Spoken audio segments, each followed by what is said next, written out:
Barnaby's Spring Holiday. Last spring, Barnaby stayed at his grandmother's house. He helped Flora in the garden.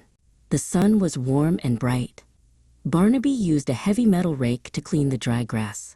Flora used a blue watering can to give water to her thirsty flowers. They worked together for a long time. Suddenly, Barnaby stopped and looked at the ground. He found a tiny green clover in the middle of the path. He showed it to Flora, and she smiled because she thought it was lucky. In the afternoon, Barnaby went inside the house. He had a small fish in his bedroom. He took a cloth and cleaned the glass of the aquarium very carefully. The fish swam quickly in the clean, clear water. Flora stayed in the kitchen to prepare for the holiday. She boiled many white eggs in a big pot. Then, she started to dye eggs with bright colors. She used jars of red, blue, and yellow liquid. Barnaby wanted to help with the decorations. He found a basket with soft wool and many colorful ribbons. He tied the long ribbons to the windows and the wooden chairs. The house looked very festive. For lunch, Flora cooked a special meal. She made fresh green spinach and a crispy Wiener Schnitzel.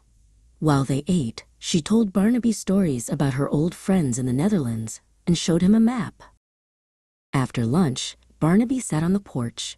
He made a traditional Easter whip using a long braided willow twig.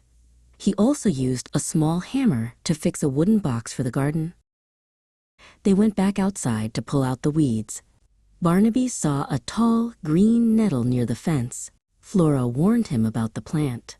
Barnaby did not touch it because he knew it was sharp and itchy. Later, they felt hungry again after their work. They sat at the wooden garden table. They ate a fresh green cucumber and a small sour gherkin. It was a very healthy and crunchy snack. On Easter Sunday morning, Barnaby ran to the small farm building. He visited the big brown hen in her warm nest. He looked under her and found 3 more beautiful eggs. It was a wonderful holiday.